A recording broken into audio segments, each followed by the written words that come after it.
Welcome back to Villa TV and to Matchday Live for our post-game show. A 2-1 victory for Aston Villa over West Ham in the third round of the FA Cup. It didn't look likely during the first half. However, in the second half, goals from Amadou Onana and Morgan Rogers sealed the win for Aston Villa through to the fourth round of the FA Cup. My name is Kate Tracy, being joined once again by Alan McAnally and Cillian Petrov. Cillian, you're frozen. You've survived. You've done well, and you've joined us for more. It's Baltic. When you were doing the cold comms, was the mouth actually was it working properly as you were getting colder? Sometimes it was so cold, but it was so enjoyable. And you know what, seeing you, yeah, you know, Unai Emery always talk about being patient, wait for the right moment. And perfectly timed. We are being joined by the first goal scorer for Aston Villa, Amadou Onana, who of course came on and gave us that first goal as well. Amadou, great to see you again. Thank you so much for joining us out in the cold here. Thank you. Now talk us through this game, a win on the big occasion, 150th anniversary, celebratory game. It had a whole different feel about it. What does that mean to get the win? It was really special. I think that's the right way to celebrate it for the fans. I think we needed a win. You know, they came tonight supporting us, giving us the extra cheer we needed. So I'm really grateful for that. Yeah. Cillian. Graham Potter had a great plan in the first half. He was really controlling Morgan Rogers, and he was making it really difficult for you and Yuri Tillemans to find the right balls to him. What exactly you've changed to see the different second half? Yeah, I think like you said it, the first half they were very, very compact. You know, they didn't let any ball through the middle, so it was quite hard for me and Yuri. But then, at half-time, the gaffer made a couple tactic changes, you know, took Buba on the side to play a little free, you know, to create an overload on the side, and once we got there, we did pretty well. So I'm very happy with the performance tonight. I was going to say what the gaffer said at half time. He didn't have a goal, but just as a couple of changes. Yeah. And also for you, you knew that's your game, big man, to get in the box and make sure you're on the end like you were today. Talk me through the stair. It was one of them that were staring right down the whole end. You were like, come on, everybody. Yeah, no, it was really special because I've never scored at Villa Park so far, and you know. You've been thank away, you, man. yeah, thank you. The last couple of weeks for me have been very frustrating. You know, I've been out with my injury for 4 or 5 weeks, then I came back, started enjoying it, had a flu, went back out of the team. So I really needed this, this energy and the goal. The little stairs, to let them know that I'm back. Yeah. But I was going to say, you looked as though you got stronger in the second half as well. Yeah. You looked as though everything was flowing a bit easier for you. Yeah, I think coming in, it was really difficult because I didn't have any warming up. I didn't even see Ross getting injured. But I managed to find my rhythm throughout the game, and I'm quite happy with it tonight. How important is for you to score from the midfielders? Because I've played as a midfield before. I know I'm overweight now. No, you're in shape. I used to be a fielder, but It's all layers. It's all layers. How important is for a midfielder to contribute with the right goals at the right moment? Because every striker tries to take the glory, but sometimes we have to step in. How important is that for you in your game?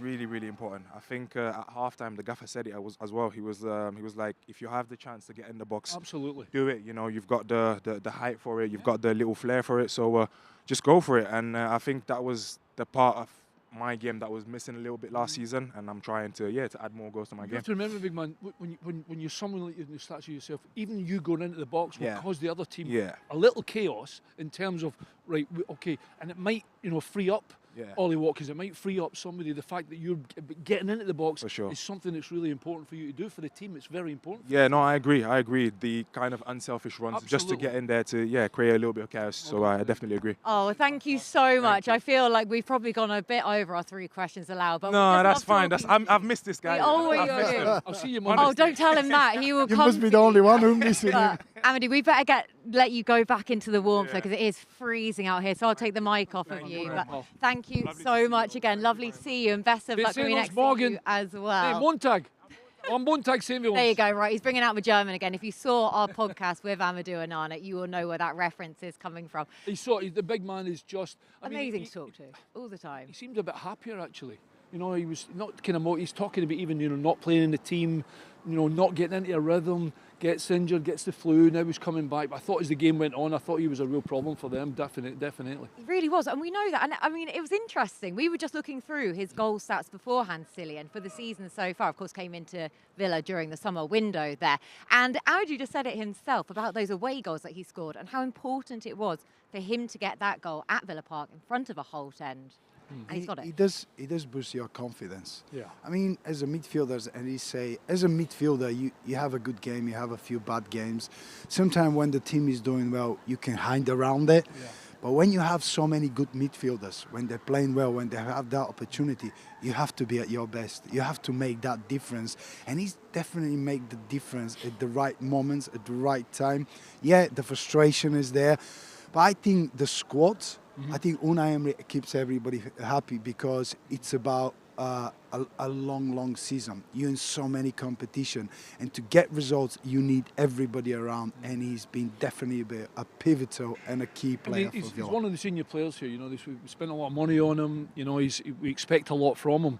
But even his, you know, form will dip, and he'll feel a little bit. Oh, I'm not doing this. I'm not doing that. And you can even see the result is obviously. It helps everybody. It helps, you know, everybody at Villa Park tonight because of the occasion it was. But even seeing him tonight, getting his goal and feeling a little bit more like himself again, that's only going to benefit us for sure. Right, let's talk through the game properly because we were talking about this in the first half. What were your overall assessments? And it's a cliche in itself in football, but a game of two halves. Well, we did. Literally. Quite honestly, I thought our passing was off. It was a little, not just a little off. I thought the tempo of the game, we weren't at the tempo of the game at all. And we have a problem because that's the third time in a row we've conceded the first goal, Cillian. Exactly. And everybody's like 10 minutes. well, that wasn't the plan. You know, that just wasn't the plan. But then again, even that wasn't a kick in the pants they needed because we struggled in the first half. And obviously the big man's talking about, you know, the gaffer's changing a little things about tactics, etc., and what the players have to genuinely do to get us back into the game. But we certainly, for whatever reason, we just weren't really at it in the first half. Yeah, of course. Tonight, it was about the result. Yeah. Getting the right result. Absolutely.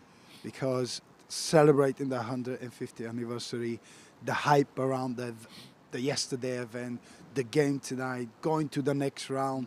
You know, Unai Emery talking about, you know, the being patient and building up, and this is the next step.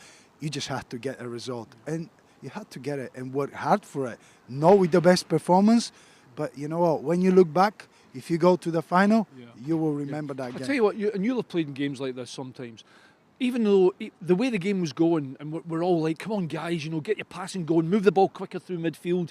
There's sometimes a player you're like, there's something just not clicking. And it wasn't for us in the first half.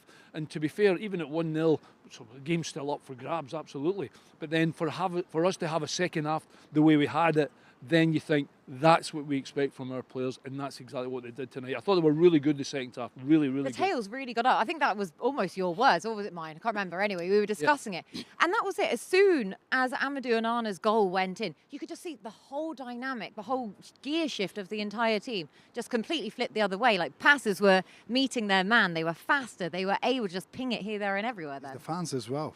Yeah. You can feel in the first half, the fans will get anxious, and you know, there's a few unhappy fans. It's normal to see because of the build-up of the night and everything is happening around the game. And the second half is just that one goal just lift all the place. And a little relief as well. Oh. It was like almost an exhale of relief from the fans because they could see we were struggling a little bit in the first half, but they immediately responded when we started keeping the ball, creating more chances. And I talked to you about this quite a lot when we were doing the TV and we're doing stuff for Villa.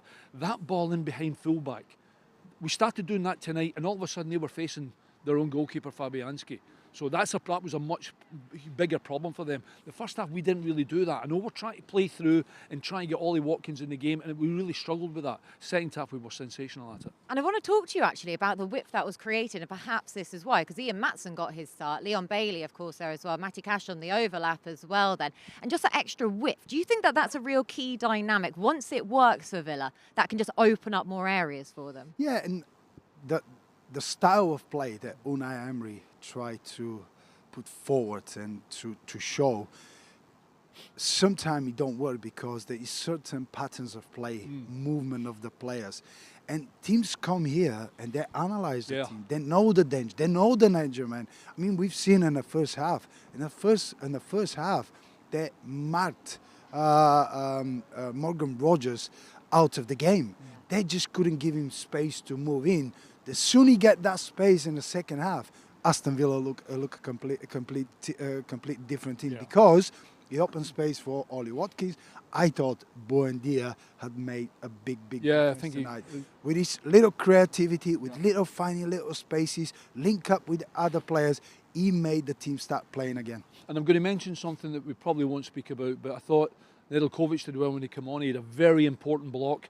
And I think in the last 10 minutes, when they had that little breakaway a couple of times, I thought we did really well. I thought we defended really well, and we made sure they didn't really get to Olsen, to be fair. There was a couple of times they almost got through, but I thought we defended specifically better in the second half than we did in the first half. Now, moving on, looking ahead, of course, Villa are going to be into the next round now. Do you think, Alan, Villa can make a real FA Cup run?